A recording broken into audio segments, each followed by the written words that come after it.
Gentlemen, what is going on today? My name is Ryan Mickler. I'm your host. I'm the founder of the Order of Man podcast and movement. Welcome here today. I think that this message is going to resonate with so many of you.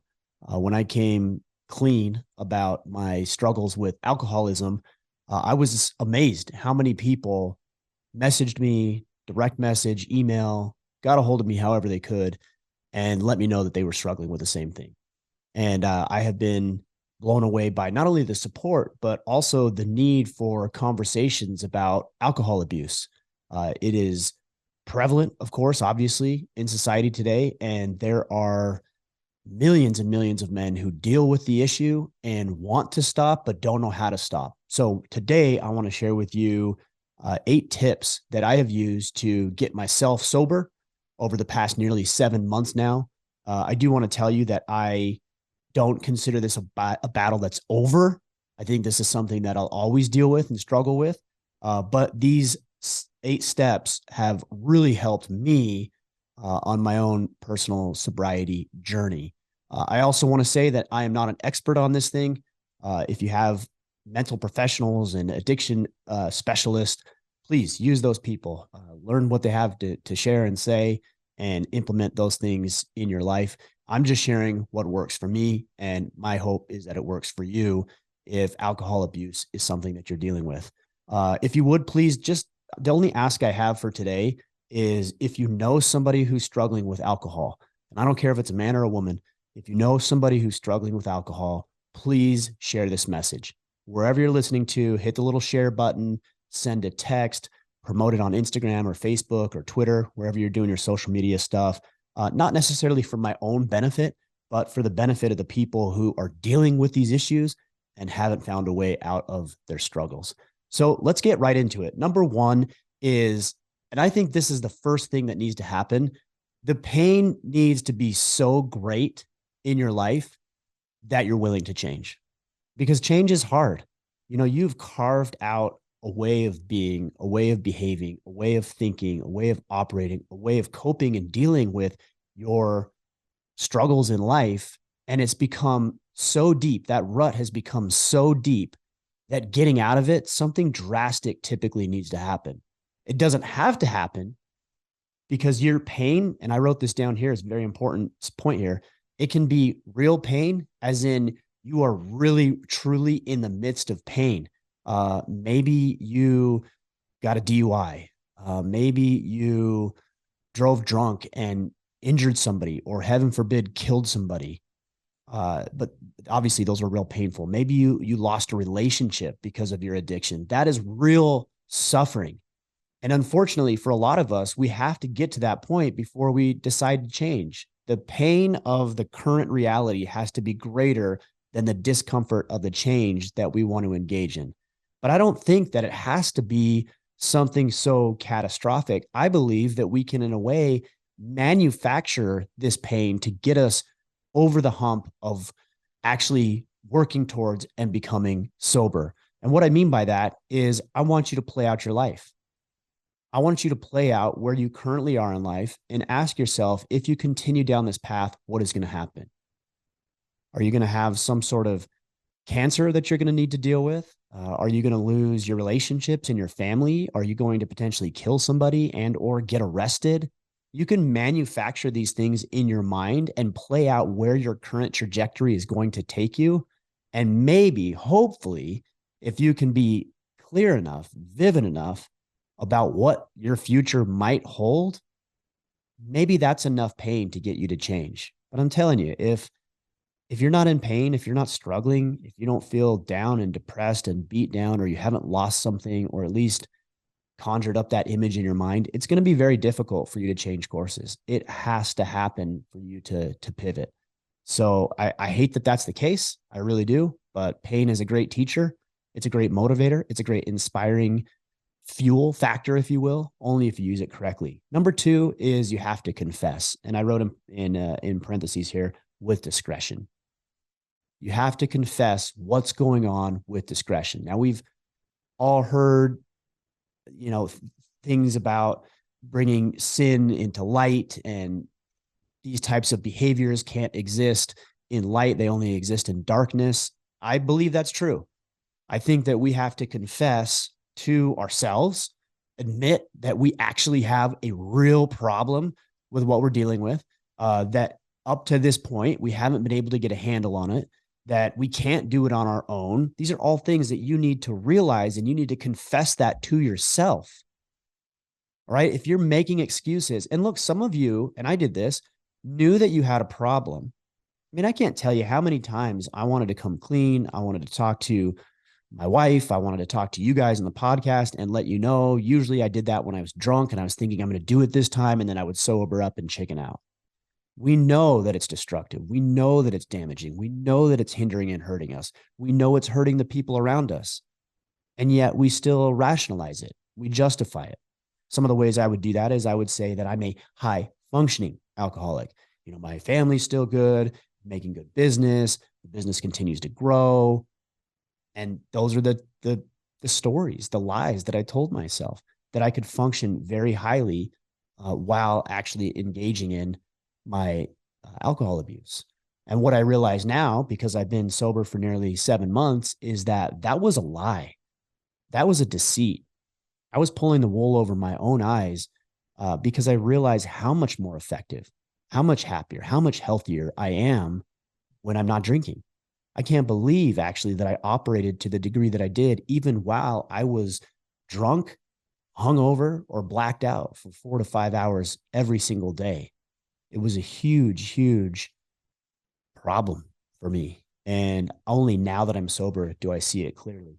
Now, the reason I also say to confess with discretion is because I don't really think that you need to blast this out to the entire world unless there's a motive for doing so. Now, I have, in a way, through obviously this podcast and social media channels, but my motive is to help other men. I mean, they are here with Order of Man, just like you are, to learn, to grow, to develop, to get better, to improve. And I felt like if I were to share this message, then it would help others hopefully do the same thing. But not all of us are in the same position as me. And so blasting out or airing your dirty laundry where everybody can see it isn't necessarily a good thing. I would really take into consideration, A, your motive for doing so. Why is it that you're going to share? Is it so you can have accountability? Is it that you can help somebody else? Is it that they can help you on your own path? Why exactly do you feel inclined to share it with somebody? And then also consider who you're sharing it with. Do these people love you? Do these people have your best interest in mind? Do these people want you to win? Are these people that you want to emulate and be like in your life? And if they're not meeting that criteria, it's probably not a good idea to share it with those individuals. But I do think you should share. I do think you should tell people about your struggles, because not only are they going to help you if they love and care about you, but you actually, what I found is, might be serving somebody else who's going through a similar issue.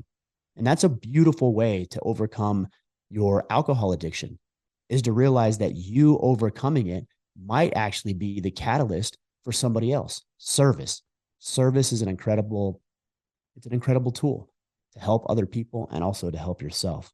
So again, number one, pain has to be real. It has to be great, and it has to be greater than the discomfort of change. And number two, we need to confess to ourselves, and we need to confess to others with discretion. That's very important. Now, one thing you won't hear me talk about is street counting. I did that actually. I printed out every 30 days. I got on Google, printed out a blank calendar for that month, and I would literally put a red X on every day. I think that can work. I think that can be a great strategy, but it needs to go deeper than that. So if you are going to street count, that's okay. That helped me. I don't do it anymore, but I did it for the first 3 to 4 months. And again, if it helps you, great, but you have to use it in conjunction with these other 8 tips. So number 3 is accountability. Now, the street count is a form of accountability. It's not a rich, deep, meaningful level of accountability, because it's self-accountability. And you can easily lie, right? You can put a check when you just had 1 sip or 1 shot or 2 beers. You can do that to yourself, and you likely will. You'll attempt to do that. But street counting is a good accountability tool to yourself. But there's other ways of accountability. There's AA meetings. There's other types of meetings through your church. There's online resources. There's also other friends who, again, if you're confessing with discretion, that you can connect with, and you can hold each other accountable. Maybe there's two of you. Maybe there's three of you. Maybe there's five of you who have decided to put alcohol away. And, maybe you have a friend in your corner who isn't an alcoholic, but enjoys drinking now and again. And you could ask that guy, hey, would you hold me accountable? Will you help me? Will you not drink for the next 3 months with me? And that person might be willing to do it if it means helping you get over your addiction.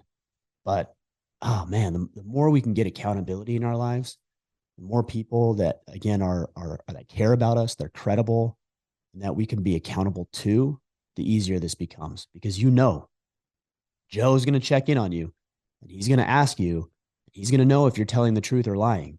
That is powerful. Number 4, I talked about this in a previous podcast where I talked about the concept of friction and flow.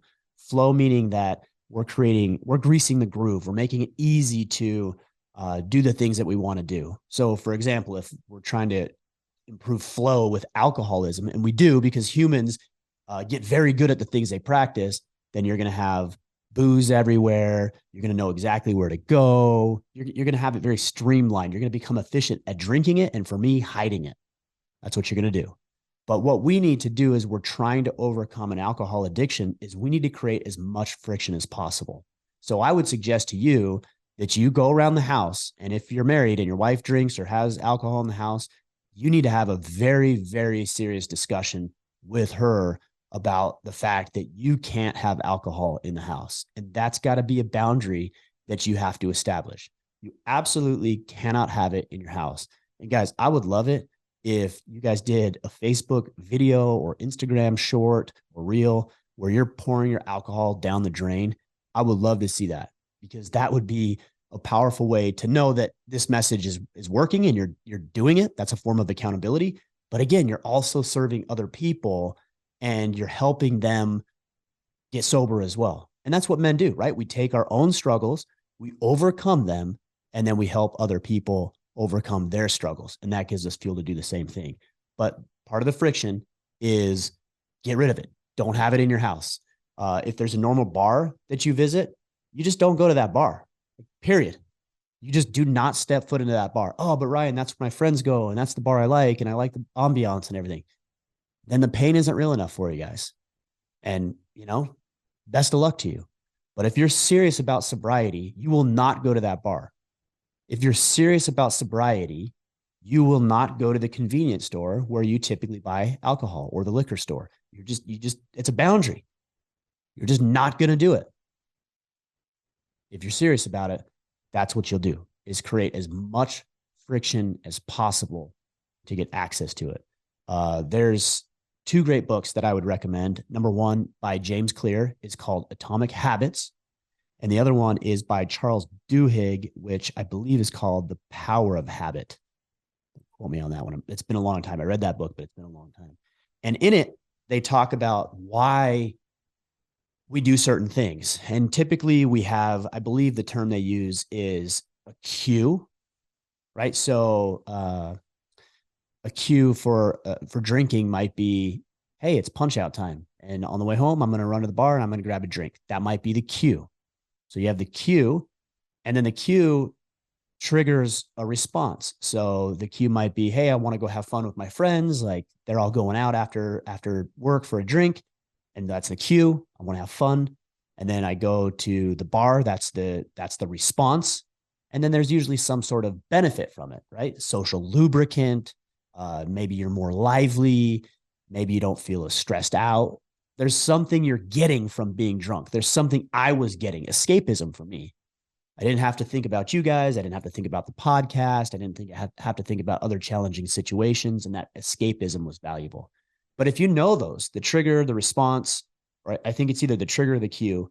Again, I'm slaughtering this a little bit, but the trigger, the response, and the reward, then you can replace the response. So if all your friends are like, hey, we're going out and we're having drinks and we're going to have a great time, and that normally means go out and have a drink, why not invite the friends over? Hey, instead of going out for drinks, guys, there's fight nights tonight. We're going to do a dry night, but why don't you come over? I've got all the food, all the snacks, everything ready, and come on over. Now you just replaced the behavior that you didn't want to engage in.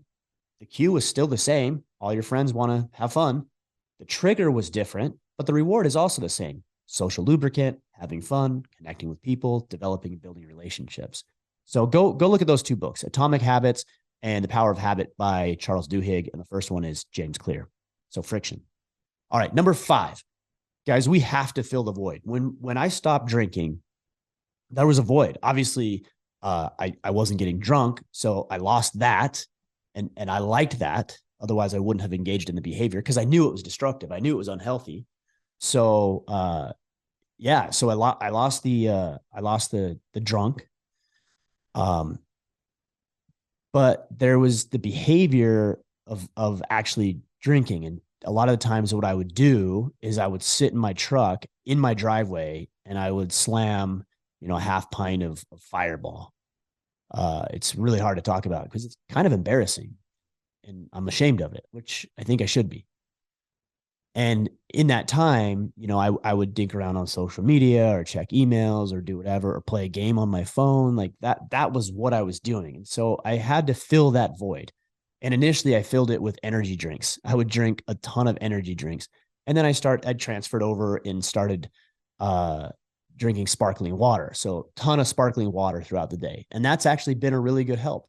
If that void is there, it's going to be more tempting to do something else. So fill that void with something.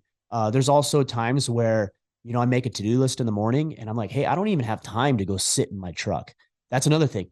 I don't sit in my truck anymore. I do not sit in my truck. If I'm going for an errand, I get my stuff I need, go run the errand, come back, get right out of I don't hang out in the truck because that's where I was getting drunk.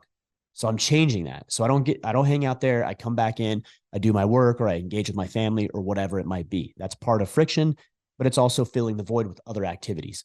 Over the past 3-ish months, I have hit the gym very, very heavily and locked in my nutrition. One thing I've noticed about myself, and I think this is generally true of alcoholics and those who are addicted to any other thing, is that we are focused individuals. We become obsessed, and these obsessions and addictions start to take hold of us. And obviously that can manifest itself in very unhealthy ways. So I've decided to take my attention and my focus and my obsessive personality and really begin to focus that on something that's healthy for me, like the gym, like nutrition. I literally track every meal. I go to the gym every day. When I'm not in the gym, throughout the day, I'm probably doing push-ups or air squats or even stretching while my family and I are watching TV. It's become an obsession for me. Now, we do have to be careful because even healthy obsessions can quickly become unhealthy. And I'm going to talk about this a little bit here shortly. But if you can fill the void with something healthy and focus your attention and your energy and your obsession on something that's productive and healthy and good for you and the people you love, obviously that's a significantly better outlet. All right, number 6. Guys, at this point, you realize what the pain is. You're either dealing with it or you've fabricated it in your mind and you've played out your life if you stay on the current track. You've confessed to yourself and those that you have discretion with about what's going on. You're building accountability into the process, including street counting and AA meetings and other things. You're putting friction. You're putting friction in place to keep yourself from having access to alcohol. You're filling the void with activities and behaviors and even drinks like sparkling water, for example, that help stave off the alcohol abuse. But now we have to do deep work. Okay, now we have a handle on it, right? We've got control of it to some degree. We've been doing this for a week or 2 weeks or 3 weeks. We're starting to get some control and some systems in place, but that's not enough. It's just not enough. You've got to do some deep work. You've got to figure out why you turn to alcohol. What are you avoiding? What are you trying to run from? What are you hiding from? What pain are you trying to numb? And this is hard. It's very hard because who wants to face pain? Who wants to face their horrible, potentially abusive childhood. That's not me. I don't want to say that is me. That's not the case for me. But I know that's the case for a lot of men. You don't want to deal with that. Who wants to deal with bad decisions they've made in the past that have ruined relationships or even made a mess of their own life? Who wants to do that? Nobody.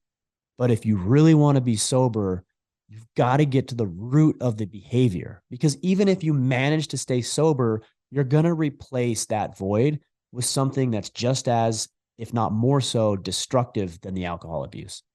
Guys, what is the problem here? Now, you can see a therapist. I do see a therapist. And I have other friends in my life who are not therapists that I talk with about these issues. And one tool I've talked a lot about is journaling, writing down why I feel the way I feel, where this stems from, where this comes from, what was my childhood experience like, how do I view my relationships, how do I deal with stress, how do I say no to things so I'm not overwhelmed and stressed. I know these are all triggers for me because I've done a lot of deep work on it. One resource I would give you is Connor Beaton with Man Talks, wrote a tremendous book. We had him on the podcast about 2 or 3 weeks ago, and the book is called Men's Work. And in it, he goes into the deep, quote unquote, shadow work that we as men need to engage in order to figure out where our thoughts and our behaviors and our patterns come from. He talks a lot about father wounds, and it is very, very powerful. So I would definitely check that out. But you've got to start doing some deep work. And in it, he has exercises about how to do that work. All right, number 7, we have to plan for relapse. We can't be caught off guard. Now, some people say, well, Ryan, isn't this just planning for failure? I don't think so. I think it's planning for contingencies. I think it's planning for uncertainty. I think it's planning for the enemy to tempt you and work to get you to derail your plans. So no, I don't think you're planning for failure if you're planning on what would happen during a relapse. I think you're being smart. I think you're being wise. I believe you're being prudent when you think about how you might be tempted. And if you do fall into temptation, what in the world are you going to do about it? A couple of things. Number one, you're not going to compound the problem.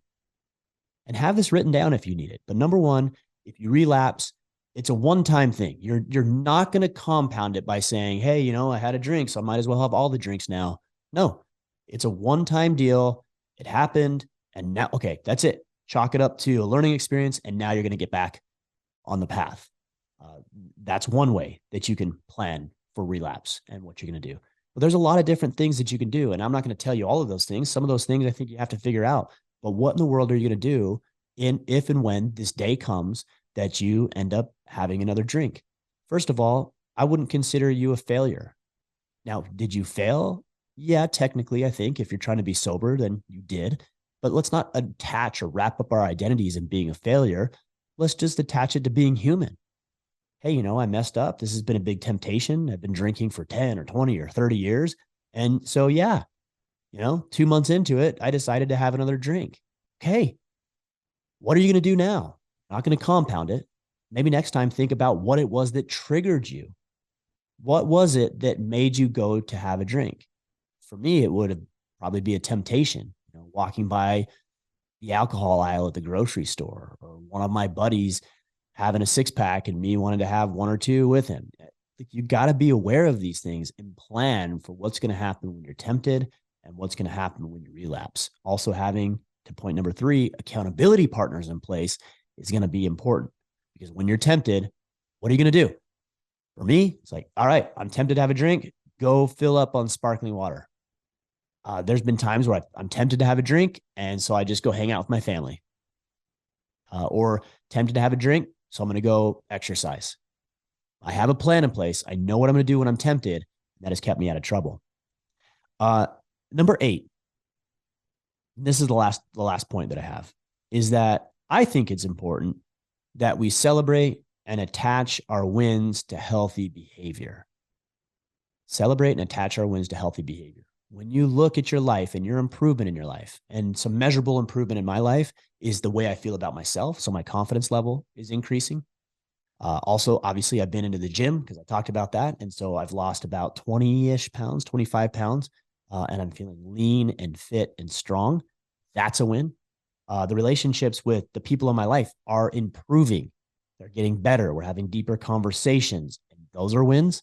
And I'm excited about those things. I celebrate those things. I think it's important that we realize, hey, I'm doing pretty good. I'm feeling more confident, or I'm looking a little better. I'm looking a little leaner and stronger. My relationships are improving. Why is that the case? And this is a good journaling exercise, because of the behaviors you're doing. So why do you look lean and strong and healthy? Because you've been going to the gym for the past 90 days. And that is a direct correlation to you doing healthy behavior, like going to the gym. Why do you feel more confident and secure about who you are? That is a manifestation of you doing deep work, journaling, and really trying to get to the root of the problem. See, the better we can attach it to healthy behavior, the more likely we are to engage in that behavior. But let's not just assume that, hey, I feel better because I stopped drinking. It's not enough. And that's not even the answer. You don't feel better because you stopped drinking. You feel better because you've replaced it with other meaningful and significant work. And it's important that we identify what that work is, because now we can focus on the process, which will inevitably lead to sobriety. I think that's the best place to start. Not, hey, I want to be sober. Now, look, many of us do. And we only need to know that so that we can get to a system and a process in place to improve that, right? So the way to focus and where to focus is on the activity and on the behavior, and of course, the thoughts that go behind that activity and behavior. So that's what I've got for you guys. I know this is a hard road. I know that a lot of you struggle. I know that you've tried to get sober for potentially years and years, and you've done it a dozen times and it hasn't worked.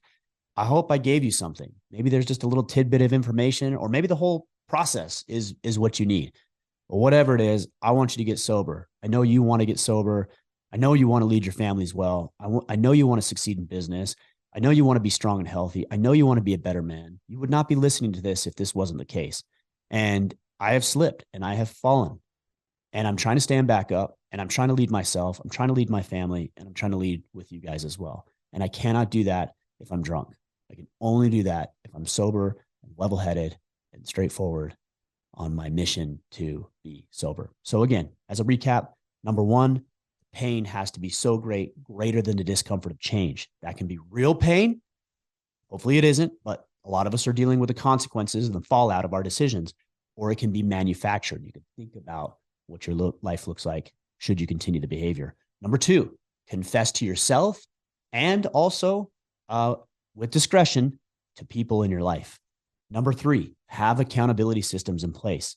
Number four, create friction as to your access to alcohol. Number five, fill the void with something else. It's a vacuum now. Alcohol's not in there. Being drunk's not in there. Being passed out and hungover is not in there. So what does that time get filled with? Be intentional about that. Otherwise, it's going to be filled with unhealthy activities, potentially even alcoholism. Number six, deep work. I talked about Connor Beaton and his book, Men's Work. Listen to the podcast at a minimum, and then pick up a copy of his book. Do the deep work, journaling exercises, that sort of thing. Number seven, plan for a relapse. Number one, don't compound the problem. And number two, have a plan of attack should you relapse, to keep you from relapsing, and what you're going to do once and if you relapse. Number eight, celebrate and attach wins to healthy behaviors. The last one I'll give you guys that has been really helpful for me as a bonus, and I would suggest that maybe this is the first one, is find out who you truly are. And who you truly are is a son of God. You are a divine being. There is inherent worth in you, and you have a purpose. You have a mission. You have a reason for existing.